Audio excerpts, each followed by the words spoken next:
नमस्कार दोस्तों, आप देख रहे हैं खबर एचपी और आइए वक्त हो गया हिमाचल प्रदेश के ताज़ा और बड़ी खबरों को जानने का। बताएंगे सभी खबरें एक एक करके एवं विस्तार से। उससे पहले आप हिमाचल प्रदेश के किस जिले से न्यूज को देख रहे हैं कमेंट बॉक्स में कमेंट करें। साथ ही सभी खबरों से अपडेट रहने के लिए चैनल को अभी सब्सक्राइब करें और बेल आइकन को जरूर दबाएं। तो दोस्तों चलिए शुरू करते हैं आज की पहली बड़ी खबरें। 10वीं कक्षा के नतीजे इस दिन घोषित कर सकता है हिमाचल स्कूल शिक्षा बोर्ड। जी हिमाचल प्रदेश स्कूल शिक्षा बोर्ड 12वीं के बाद अब 10वीं कक्षा के नतीजे घोषित करने की तैयारी में जुट गया है। फर्स्ट और सेकंड टर्म की परीक्षा के मूल्यांकन के बाद नतीजे तैयार किए जा रहे हैं। कहा जा रहा है कि 24 जून तक नतीजे घोषित किए जा सकते हैं।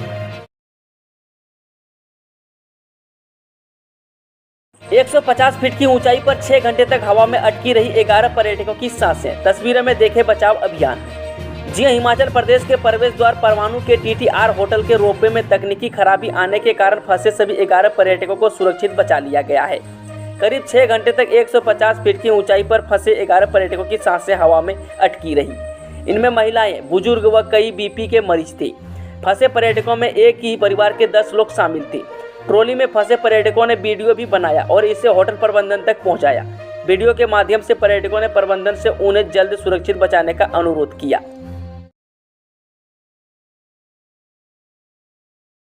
3 पुरानी छात्रवृत्ति योजनाएं बंद। शिक्षा विभाग ने नई स्कीम में मर्ज करने का लिया फैसला। जी प्रदेश के स्कूलों में विभिन्न योजनाओं के तहत चल रही स्कॉलरशिप स्कीम को बंद कर नई योजनाओं में मर्ज करने का फैसला लिया है। यानी प्रदेश में चल रही 3 पुरानी स्कॉलरशिप स्कीम बंद होंगी।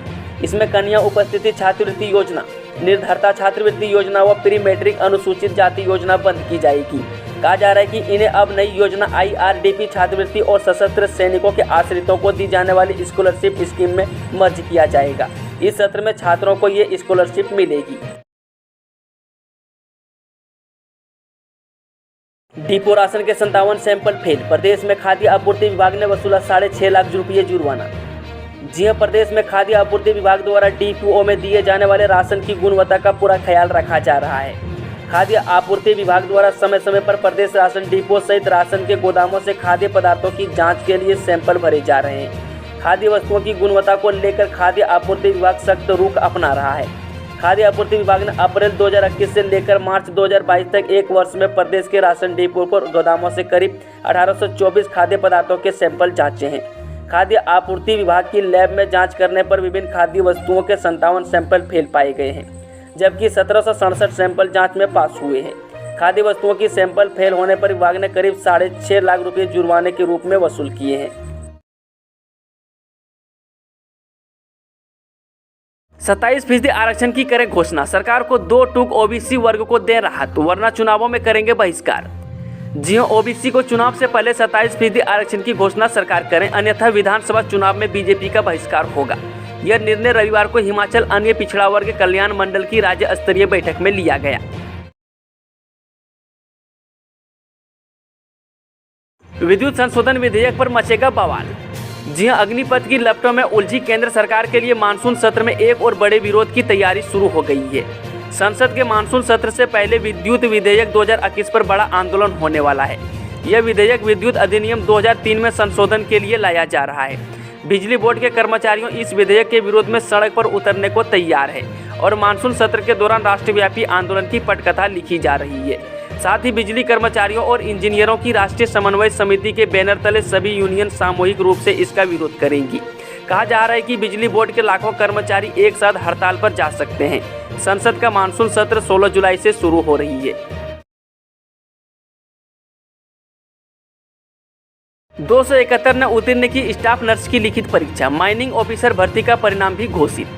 जी हिमाचल प्रदेश कर्मचारी चयन आयोग ने स्टाफ नर्स पोस्ट कोड 933 के 85 पदों के लिए आयोजित की गई लिखित परीक्षा का परिणाम घोषित कर दिया है। इन पदों के लिए आयोग को 17,863 आवेदन प्राप्त हुए थे। इनमें से 16,676 पात्र पाए गए।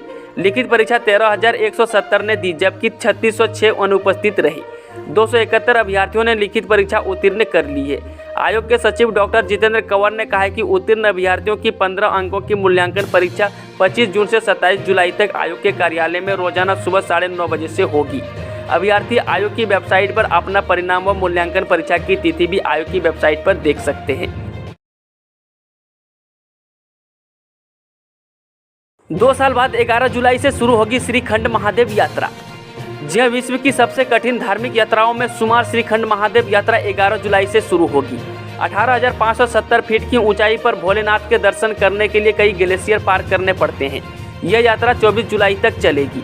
इस बार यात्रा पर जाने वाले श्रद्धालुओं को ऑनलाइन पंजीकरण की सुविधा उपलब्ध करवाई जाएगी। यह सुविधा 1 हफ्ते में शुरू होगी। हिमाचल में झमाझम बारिश, चंबा में मलबे में दबे वाहन, कई जगह ओलावृष्टि से फसलों को नुकसान। जी हां, प्री मानसून के दौरान हिमाचल प्रदेश में सोमवार को बादल झमाझम बरसी। कुल्लू और हमीरपुर ऊपरी शिमला के कई क्षेत्रों में भारी ओलावृष्टि भी हुई। चंबा में मलबे में 2 कारें और 1 बाइक दब गई। शिमला सहित प्रदेश के अधिकांश क्षेत्रों में बारिश हुई। ऊंची चोटियों पर बर्फबारी का दौर भी जारी है। मौसम विज्ञान केंद्र शिमला ने मंगलवार को भी मौसम खराब बना रहने की संभावना जताई है। इसके साथ ही भारी बारिश और अंधड़ का येलो अलर्ट जारी किया गया है।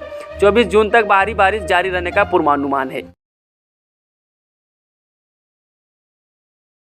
तिब्बत के सामने अब भाषा और संस्कृति बचाने की चुनौती। जी हां, आज़ादी के लिए पिछले 6 दशकों से जारी संघर्ष के बीच तिब्बत शरणार्थियों के सामने अब अपनी भाषा और संस्कृति बचाने की चुनौती खड़ी हो गई है। चीन ने तिब्बत में शिक्षण संस्थान तोड़ने के बाद नीतिगत स्तर पर अपने प्रयास तेज कर दिए हैं, जिससे तिब्बत में भाषाई और संस्कृति पहचान को ही मिटा दिया जाए। चीन इस नई रणनीति पर काम कर रहा है, जिसमें तिब्बत की नई पीढ़ी आज़ादी की बात करना ही छोड़ देगी। 5300 मीटर ऊंचे ग्लेशियर की दरार में गिरा पर्वतारोही लापता, सर्च ऑपरेशन स्थगित। जी हां, हिमाचल प्रदेश के जनजातीय जिला लाहौल स्पीति में सीबी रेंज की पहाड़ी में 5300 मीटर ऊंचे ग्लेशियर की दरार में गिरे बंगलुरु के पर्वतारोही का अभी तक कोई सुराग नहीं लग पाया है। डोगरा स्काउट्स, लाहौल स्पीति पुलिस और अटल बिहारी पर्वतारोहण संस्थान मनाली की रेस्क्यू टीमों ने बर्फबारी के बीच सीबी रेंज 13 में स्थित ग्लेशियर में लगातार 3 दिन तक सर्च ऑपरेशन जारी रखा, लेकिन अब खराब मौसम और बर्फबारी के कारण सर्च ऑपरेशन स्थगित कर दिया गया है। हिमाचल में 13,335 गर्भवती महिलाएं कुपोषण के जोखिम में। जी हिमाचल प्रदेश में नवजातों को जन्म देने के लिए गर्भधारण किए 13,335 महिलाएं कुपोषण के जोखिम में हैं। इसके अलावा 14,000 ऐसे बच्चे हैं जो जन्म के समय से कम वजन के हैं। 912 गंभीर रूप से कुपोषित और 5169 मध्य रूप से कुपोषित बच्चे हैं। खुलासा राष्ट्रीय स्वास्थ्य मिशन, स्वास्थ्य विभाग और महिला एवं बाल विकास विभाग की ओर से जुटाए आंकड़ों के आधार पर हुआ है। धर्मशाला आएंगी 6 राज्यों की 116 महिला विधायक, लैंगिक समानता पर करेंगी मंथन। जी हां, धर्मशाला में 22 से 24 जून तक लैंगिक समानता विषय पर सम्मेलन का आयोजन किया जा रहा है। इसमें देश के 6 राज्यों और केंद्र शासित प्रदेश दिल्ली की 116 महिला विधायक शामिल होंगी। लाल बहादुर शास्त्री राष्ट्रीय प्रशासनिक अकादमी और राष्ट्रीय महिला आयोग के सौजन्य से यह सम्मेलन होगा। इसमें उत्तर प्रदेश की राज्यपाल आनंदीबेन पटेल बतौर मुख्य अतिथि शिरकत कर विशेष संबोधन करेंगी। पर्यटकों से भरी केबल कार ट्रॉली बीच हवा में फंसी, सभी पर्यटकों को सुरक्षित बचाया।